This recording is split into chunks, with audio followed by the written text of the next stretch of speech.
અમદાવાદમાં Odhav fire station જર્જરિત quarter ખાલી કરવામાં આવ્યા છે। 33 કર્મચારીઓને અન્ય આવાસ ફાળવવામાં આવ્યા। દાણાપીઠ ફાયર સ્ટેશન બાદ વધુ એક ફાયર સ્ટેશન જર્જરિત થયું। 2020ના વર્ક ઓર્ડર બાદ પણ હજી દાણાપીઠનું નવું ફાયર સ્ટેશન તૈયાર નથી થયું। ત્યાં વધુ એક ફાયર સ્ટેશન જર્જરિત થયું।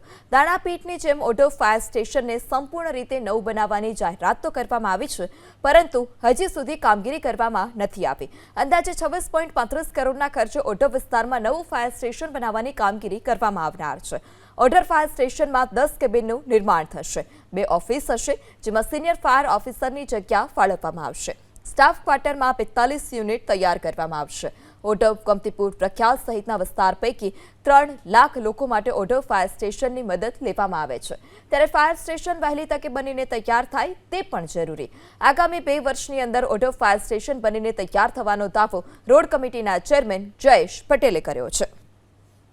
અમદાવાદ શહેરમાં વસ્તી દીઠ ફાયર સ્ટેશન વધારવા એક તરફ મ્યુનિસિપલ કમિશનર તરફથી સૂચના આપવામાં આવી છે, બીજી તરફ શહેરમાં આવેલા હયાત ફાયર સ્ટેશનોની હાલત પણ અત્યંત બિસ્માર બનતી જઈ રહી છે। એક તરફ દાણાપીઠ ફાયર સ્ટેશન, જેનું કામ વર્ષ 2020માં શરૂ કરવામાં આવ્યું હતું, જે હજી સુધી પૂર્ણ નથી થયું।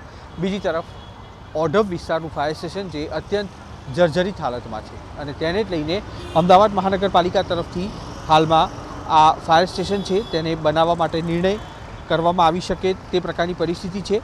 અંદાજે 26 કરોડ 35 લાખના ખર્ચે ઓઢવ ફાયર સ્ટેશન બનાવવાની કામગીરી કોર્પોરેશન તરફથી આગામી દિવસોમાં શરૂ કરવામાં આવે તે પ્રકારની શક્યતાઓ છે। જોકે આ ફાયર સ્ટેશન એટલી હદે જર્જરિત છે કે તેમાં પોપડા પડવાની અને તેમાં રહેતા સ્ટાફ ક્વાર્ટરને મકાનો ખાલી કરાવવા પડે તે પ્રકારની પરિસ્થિતિની વચ્ચે કોર્પોરેશન તરફથી તે નિર્ણય કરવામાં આવી શકે તેમ છે કે ઓઢવ વિસ્તારનું જે ફાયર સ્ટેશન છે તેને આગામી દિવસોમાં નવું બનાવવું, કારણ કે અમદાવાદના ગ્રામ્ય વિસ્તારોમાં આ ઓઢવ ફાયર સ્ટેશનની મદદથી આગ ઉપર કાબૂ કરવાના પ્રયાસ કરવામાં આવતા હોય છે, અને તેવા સંજોગોમાં અહીંયા આગળ રહેતા જે ફાયરનો સ્ટાફ છે તેને પણ અત્યારે વૈકલ્પિક ધોરણે વ્યવસ્થા આપીને અલગ અલગ ફાયરના જે ક્વાર્ટર આવેલા છે ત્યાં આગળ મોકલવા પડે તે પ્રકારની પરિસ્થિતિનું નિર્માણ થયું છે। દ્રશ્યો આપ જોઈ શકતા હશો, જે પણ ફાયર સ્ટેશનના ક્વાર્ટર છે ત્યાં આગળ ઉપરથી પોપડા પડવાની સ્થિતિ સર્જાયેલી છે, અને ભયજનક હોવાના કારણે હાલના તબક્કે ઓઢવ ફાયર સ્ટેશન છે ત્યાં માત્ર ને માત્ર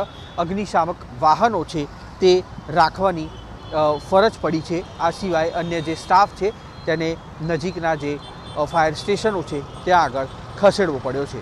કેમેરામેન મલય દવે સાથે કુશાંક સોની, એબીપી અસ્મિતા, અમદાવાદ। પૂર્વ ઝોન ઓઢવ વોર્ડમાં હયાત ફાયર સ્ટેશન સ્ટાફ ક્વાર્ટર્સ વર્ષો જૂના બાંધકામ હોય તેમાં ડિનોવેશન કરીને નવેસરથી આપણું નવું અદ્યતન ફાયર સ્ટેશન બનાવવા જઈ રહ્યા છે। તેમાં સ્ટાફ ક્વાર્ટર હશે અને વોર્ડની ઓફિસ પણ આપણે ત્યાં આગળ એટલા ચોરસ મીટર વારમાં આપણે બનાવવા જઈ રહ્યા છીએ। પ્લોટ એરિયા લગભગ અંદાજિત 5000 વારનો પ્લોટ એરિયા છે। અંદાજિત રકમ 26 કરોડ રૂપિયા જેવી માતબર રકમ આપણે ફાયર સ્ટેશન અને સ્ટાફ ક્વાર્ટર્સ માટે ફાળવેલ છે।